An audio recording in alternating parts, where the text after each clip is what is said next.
All right, we are sort of live on Facebook. I can't see the video, but others can, so that's good. And we are recording. I'm John Mercer, president of Las Vegas Tri Club, and it's a Thursday night and time for a Las Vegas Tri Club member spotlight. And I've got Bob Gamble, co-host. Hey, Bob, So how's it folks, going? good, good, thank you.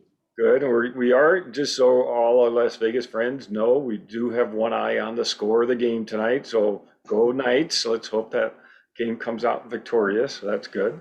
But tonight, we've got a great guest on tonight, a new member to Las Vegas Tri Club and new to Las Vegas, Justin Riele.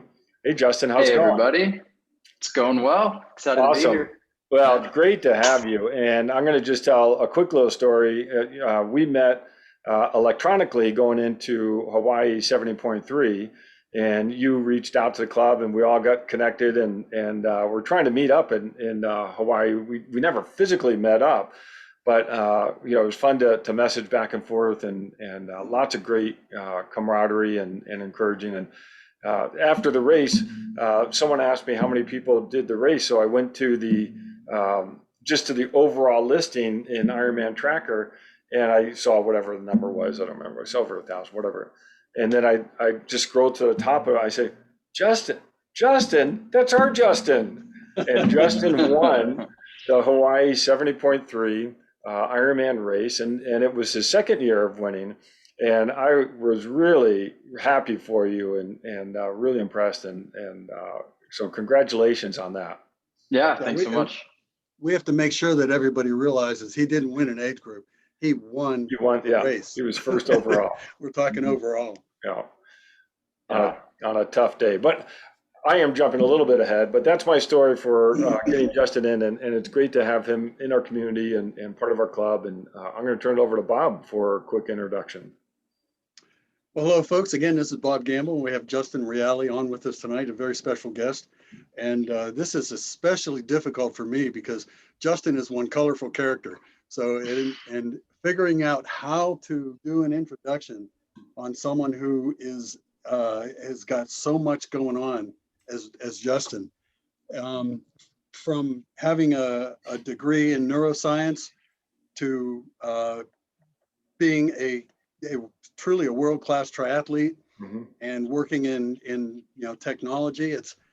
And I don't even know where to start on him. And this is going to be fun. I mean, from being in an a cappella group that sang for President Yeah, Obama in the White House yeah, to winning Hawaii that's, Ironman, this guy's got a lot going on. yeah, So we're going to have fun picking his brain tonight. And as I've also figured out, Justin is really into the science of triathlon and the science of nutrition and training. And yeah, we just can't wait to talk to him. yeah. So Justin, help us get started here. Tell us about your Hawaii Ironman. When you went into a race like that, did you expect to win? I mean, were you looking to win?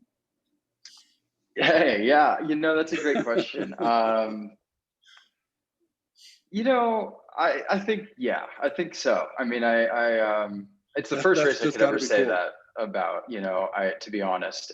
When I went in 2019, I went with my dad, super casual trip. It was my first half Ironman in quite some time at that point, and I don't even remember what my goal was. I think it was probably sub 4:30 for the first time, or, to put down a good race. And I think I'd only been on the podium once in my age group at that point. So to show up in 2019 and then win overall was shocking to me. Like I didn't actually know I won until after I'd crossed the finish line because of the way the weird wave starts are. I started 45 minutes behind the front of the race. So I guess, that was ultimately like a huge shock for me and a really awesome day. So to come back 2 years later, and I knew I had the course record and was trying to defend the title. Yeah. There was definitely like some pressure that I put on myself, I would say, for the first time ever going into a race where I had the jitters. I felt like, oh man, what if I don't win? But it was all fun because I was staying actually with a close friend and teammate, Devin Volk, who has beat me every race we've ever raced against each other, an amazing athlete. And we were staying together all week together, just in an Airbnb. And I was like, if anyone's going to beat me, it's going to be him. So to go 1-2 overall, and I barely held him off on the run. I think he Oh, how outran me cool by is 5 that? or 6 minutes. It was just an awesome day. And I was so excited because this time I knew I had it coming into the finish line. And if you look at the photos, like, I'm just so jacked up and so excited. Oh, there's no doubt about it. That's great. And there's one other thing I wanted to ask you about that race is, the wind was horrific, and we actually had some of our members get knocked off the bike and injured. And Yeah. the wind was gusty and strong, and you still averaged what? You averaged 25.5 miles an hour? Yeah, I think 26.0, I think. 26? Okay, I knew it was definitely my best ride ever. But under those conditions, that's crazy. Yeah, I like tough conditions on the bike. I think it's where I'm strongest now. And I'm training in San Francisco as well as Las Vegas, even just the last couple of weeks. Like, dude, it's brutal conditions. It's windy all the time in San Francisco, and then you have the heat plus the wind here. So out in those training rides, like, I love the wind. I try to just stay low, stay aero, and don't let it get to me. Push a little higher gear, try to shift up if I'm in wind. And I've been working on my position a lot. So to be able to, I knew when the wind picked up, I remember actually just kind of being like, hell yeah, like this is going to give me an advantage, in the race, just because I know how to handle this. I know how to go hard in the wind and not let it phase me. And coming down, if you look, I nerd out about this stuff after the race, but if you look at the Strava segments and kind of see where I actually put time into the group, it was on the descent from Hawi, coming back down after the turnaround. That's actually where I put 4 minutes, and everyone else was pushing 40 on the backside and holding power in a big chain ring. And I can go on and on about that and all that. But yeah, it was an awesome ride. My best, first time ever riding under 210. I held 291 watts over the course of the race, which is also all-time high. So I was pretty excited just to be able to have an all-time ride there. That's great. And I'm glad you mentioned the fact that you love the adversity of the wind and the heat, and that's what's making you stronger. So it's like you look forward to that. Yeah. It's funny. Sorry, I got to add in on that because you were talking about the bike segment, and you went right by me. And what I really like, there's something that's really impressed me is you're in race mode, and you're obviously going for the win or top spot. I mean, you're competing, and yet you had the wherewithal to see me and then give a shout out to Vegas. That was really that was pretty cool. Yeah. I mean, I like to have fun with it. Like, I think if you're not feeling good, especially the first 35, 40 miles of a 70.3 ride, and you're not smiling, and you're going too hard. So for me, I'm going fast, but I'm in control, and I'm trying to have fun with it. And that race, I was just excited to be racing again. It was my first 70.3 since Worlds in France in 2019. So it had just been so long, and I so many base miles, so much just pent up energy to just let it rip. I was so excited. Well, I love that. That's a nice gem right there. If you aren't having fun, you're going too hard. That is really, that's great advice. We're gonna have to do a list of quotes here, because that's a great one. Yeah. Now I gotta say, I also heard you say in the beginning of the race you felt the jitters and nerves, and I love to hear that because everybody has them. And even a top athlete like you has them. So what were you thinking at the start of the race? Like, how did you get ready for that? It was a rolling start. So tell us about getting in the water. Yeah, it's funny. I mean, for me, I think it had been so long since I raced. Like for everybody racing again this year, I think for me, it's just coming back into it. Like, oh, do I remember how to do this? Like, trying to play the transitions over in my head. Okay, take your swim skin off. And I actually forgot to take my swim skin off. And one of the volunteers had to yell at me, like, turn around, you're still wearing your swim skin. And you make those little mistakes even at my level, like, all the time. And, I joke, like, but I think the jitters actually went away. It's funny, I'll tell the story. I won't name the person. I actually don't know his name, but we're in the corral getting ready to start right at the front of our age group and kind of looking around, sizing up the competition and whatnot. And this guy kind of obnoxiously goes like, who swam in college? And we're like looking at this guy, we're like, huh? And he's like, who's going to swim under 25? And I'm thinking in my head, like, I know this course, like nobody is going to swim under 25. Like it's a current swim. There's no wetsuit. And he sort of said, and then we get up to the start line and he goes, man, I wish this was just for fun. And like me and my friend look at each other, we're like, this guy is taking it way too seriously. This is none of our day jobs. It's all just a hobby. Like that's how I look at it. Like if you're not having fun and approaching it, and that's when the jitters went away. I was like, okay, like that gave you a sense to get perspective right then. That's awesome. That's really great. And doesn't that also just loosen you up and make you race so much better? That's something I wish I could, I would love to learn that. It's like how to take all that away, loosen up, have fun, and race faster. Yeah. One thing you mentioned there, Justin, was you said this was your first 70.3 in a while. And a lot of people don't realize that not only was a 70.3, this one, your first one in a while, the first real triathlon you ever did was a 70.3. I mean, that people don't do that, Justin. People don't jump into a 70.3. Tell me about that. I mean, that story is kind of funny. Like I was graduating college in 2016 and, my college experience was primarily filled with beer and singing and studying. And it really had no athletics at all involved. And I was 20 pounds heavier than I am today, like kind of pretty out of shape. I was an athlete playing team sports growing up, but I was like, okay, I'm an adult now and I want a new challenge. Always had thought about doing a half Ironman and a full Ironman, kind of always been on my radar. My dad did an Ironman. He did Ironman Canada when I was 7 or 8 years old, just, for fun. And he grew up doing some triathlons. And for me, it was like, okay, I think I could do this. And I actually had a cheap Europe trip planned with a friend of mine. We went backpacking from city to city, staying in hostels, taking the trains and whatnot between graduating and starting my first job. And I just noticed that half Ironman Switzerland was right in the middle of summer. And I was like, man, I wonder if I could make this work. But the costs were too high. I had no money. I ended up staying with this strange Swiss couple and a free homestay.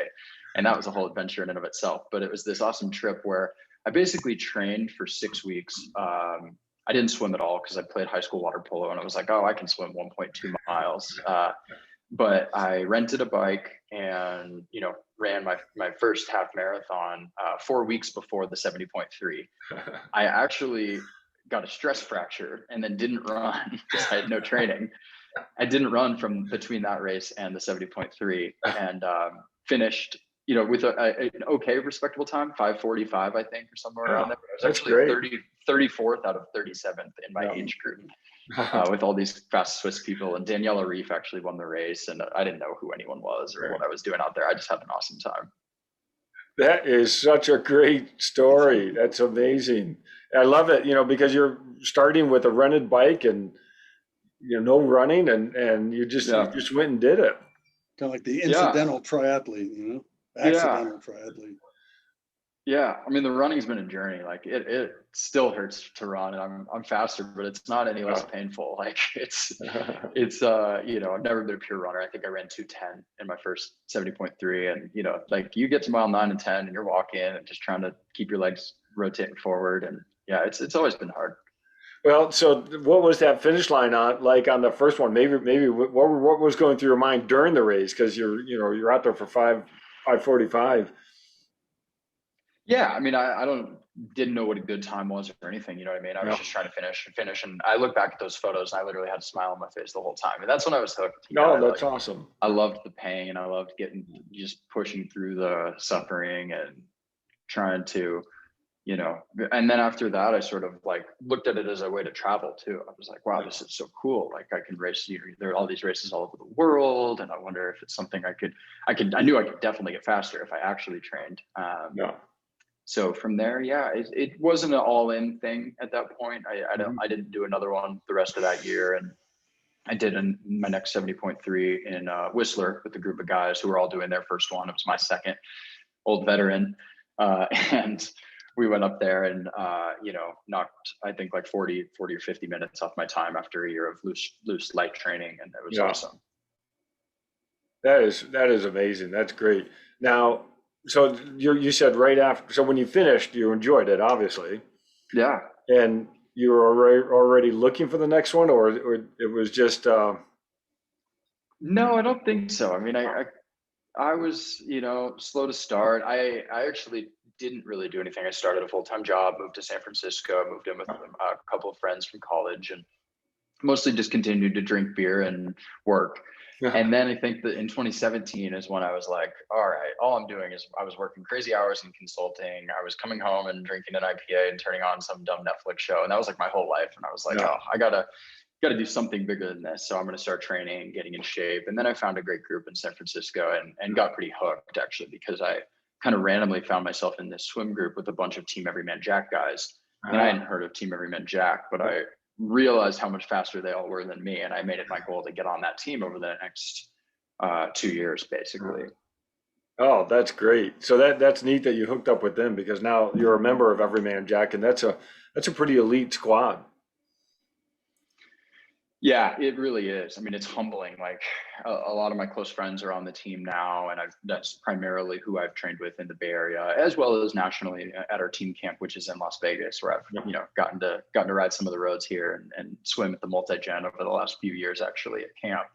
Obviously met Tom Trotter, who spent his time between Las Vegas and the Bay Area, and we had some cool adventures. And when you go out and train with those guys, I mean, you just get pummeled to the ground, and no matter how fast you get, you're never the fastest on that team. No. There's a few pros, and there's always somebody faster than you in swimming and biking. Running, the pedigree there is impressive, and I've always loved that, just surrounding yourself with people that are a little better than you, outside of triathlon too, like in life, like people that just up level you and give you goals, and you say, wow, like it's possible to get that good. So that's been a really cool thing. And outside of like they're just a great group of friends for me. And I lived with one of them last year and trained every day in our trainers together in the garage, and made some great memories. So it's been a really awesome group.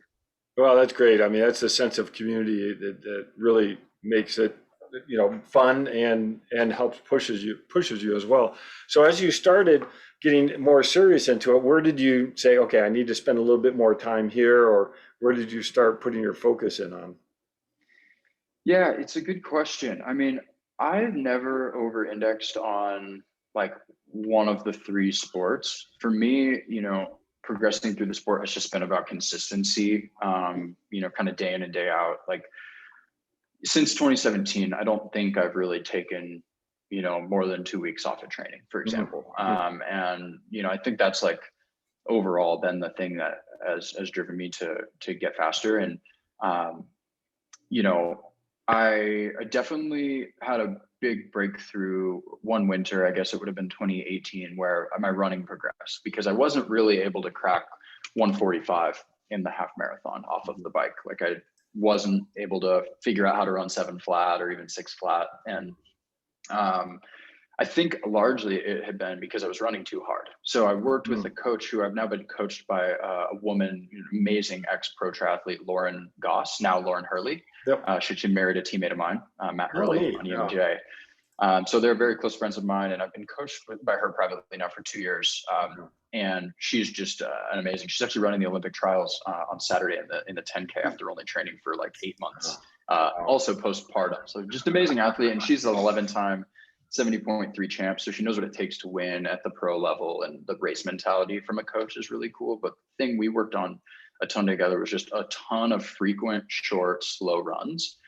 And for me, that was the big thing that I think I focused on, and I still do. Like 80% of my running is between 7:45 and 8:30 pace, which is like, 25%, 30% slower than my race pace or goal race pace of around 6 flat, 6:15. So it's been interesting. I do no running really in the gray zone, we call it, which is kind of anything between race pace and a real easy heart rate 130, 140 aerobic pace. And that fat max burning zone has been, I think, huge to my ability to drop time in the half marathon and on the bike too. Oh, that's great. Well, that really speaks to, reaching out, getting some good advice, and then a lot of the hard work that you've had to put in. But that's not easy to always run at that 80, spending that time at that pace. So you got to hold the reins in pretty hard, don't you?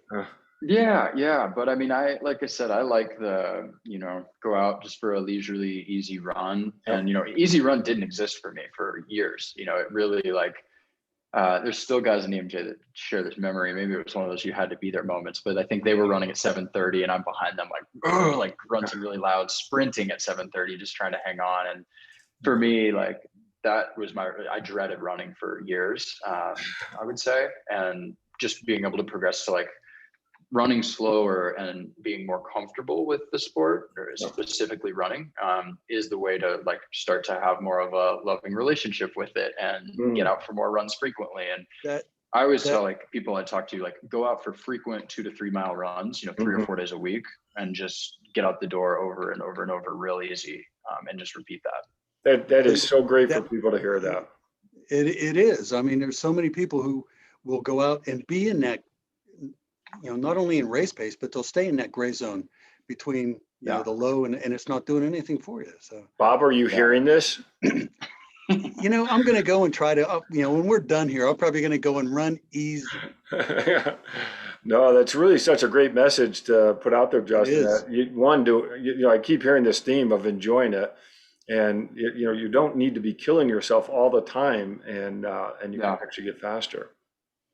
Yeah. No, I mean, the way it's like, I guess without going into all the detail now, like it's important to structure your year, if you're going to take it seriously and train for a year, to like look at it in blocks. So a month of this focus, a month of this focus. And then the month before the race, like right now I'm getting ready for 70.3 Oregon, at the end of July. Like, a lot of my focus now is like just above race efforts. So a lot of 10% harder than you're planned to run. Gradually extending that period of time over the kind of 5 to 2 weeks up to the race. And that's the focus. But, after that, then it's about, for me, I love these dumb, long, stupid adventures. Like I want to go, ride 150 miles or try to run. I did my first ultra run rim to rim to rim through the Grand Canyon last year during COVID when there was no racing, and just trying to do these real easy, long, slow adventures. I did a 3-week backpacking trip on the Pacific Crest Trail between jobs last year where I just did no training, just hiking. That is great. Yeah. And it's good training for you too. Yeah. So the Grand Canyon, what was that? You did rim to rim? To rim. Rim to rim. Yeah, to To rim. rim. Okay. So you did across and back. Wow. That's and that great. was my first time running longer than 26, but it was not easy. It was hard for sure. It was like a 12-hour run or something, 50 miles, but we we had fun with it. We took it easy. When we were tired, we walked.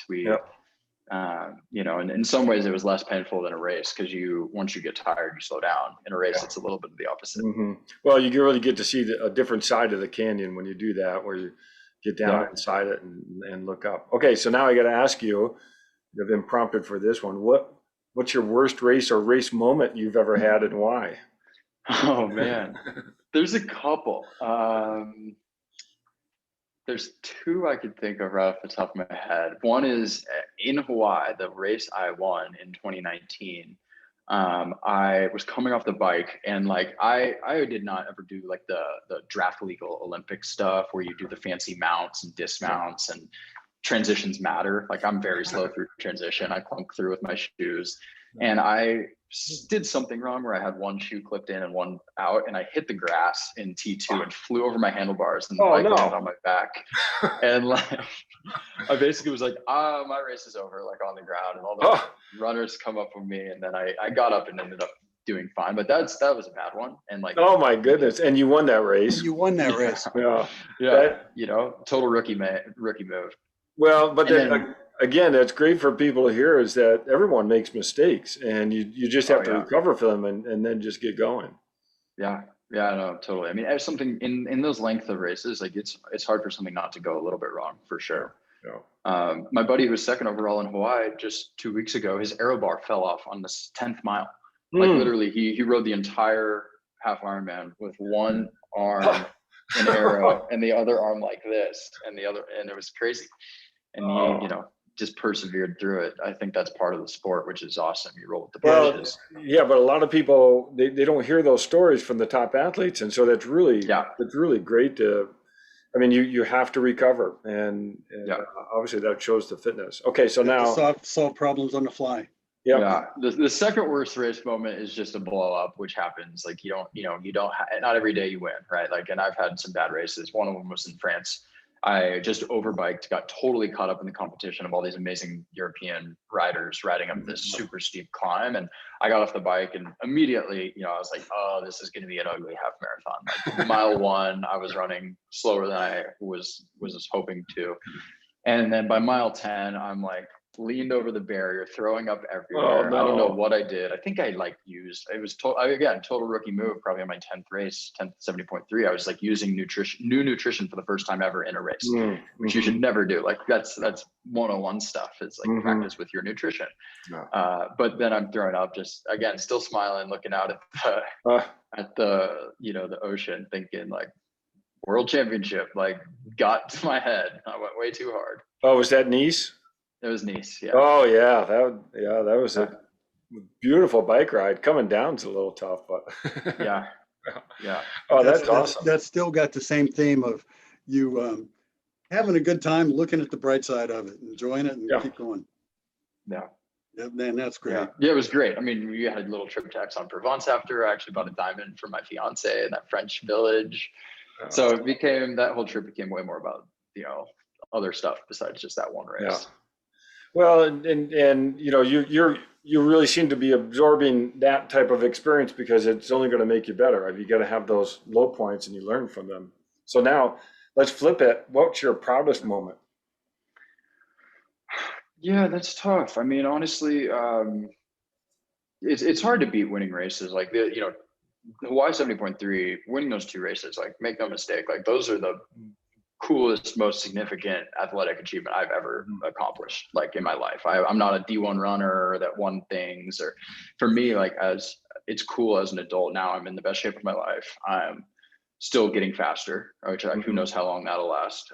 But for me, it's, I'm continuously still making progress and achieving more proudest moments, I guess. And I would say those two are hard to beat. And Kona, 2019, it was my first Ironman, and I was just I think I was more proud to be there and finish and have such a great time. I had what I would consider a great race there for the little training I had done. I'd never run more than 13 miles in my life before that marathon.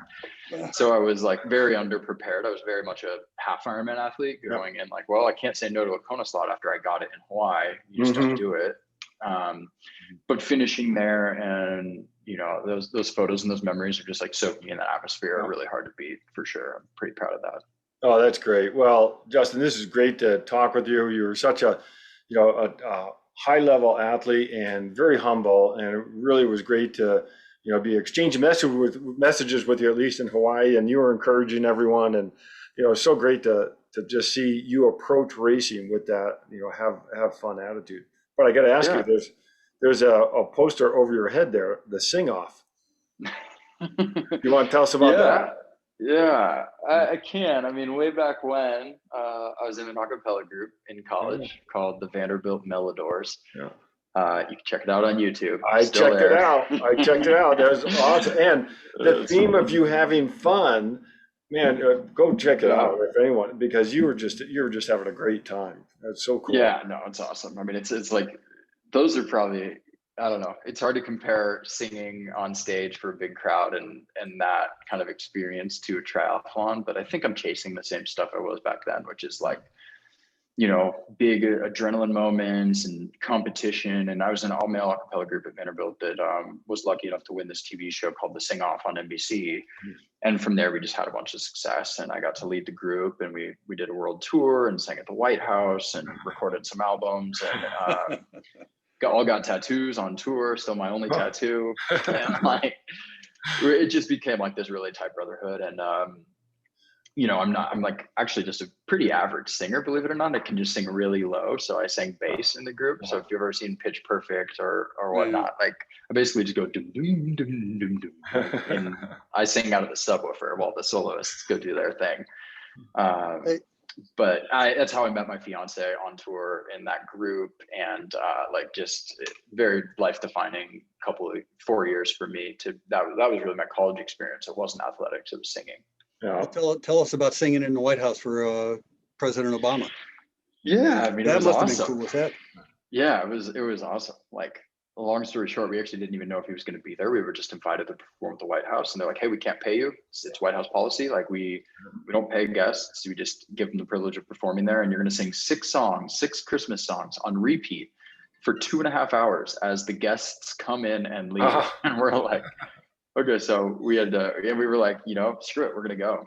Maybe we get to meet some cool people and still cool experience. And then like halfway through that night, one of the Secret Service guys came down and said like, the president, first lady would like to thank you for performing tonight. And we like freaked out. We went into the presidential room and we got to sing for them. It was just the 12 of us and the 2 of them. And wow.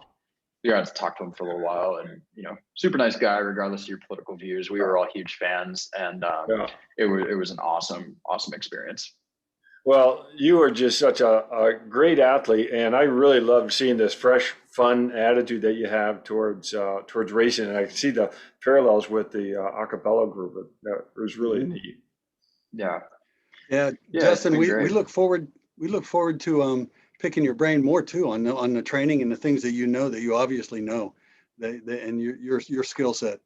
Yeah, no, I'm always happy to share it with people. Like anyone, if you're watching this, feel free to reach out. I love to talk to everybody about getting into the sport. And I don't have all the answers for sure. It's still why I'm coached and lean on other people to help me with my training and know when I'm overdoing it or underdoing it. But I think for a lot of people, it's like increase the frequency that you're training and decrease the total effort that you're training most of the time. And that's gonna help you. Like, don't miss days, like I don't take a whole lot of days off, but I also, I don't do anything too crazy.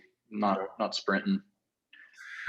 This morning had to hold back. There was a group of people that I met that are a great group of people here that raced a 5K. And I was like, "Coach, can I do this?" She's like, "No, like do it." I was like, "Oh, okay, I'll do my workout." Like, and it's those sorts of moments, like those cumulatively just start to stack up when you're doing what you should be doing and staying with an effort.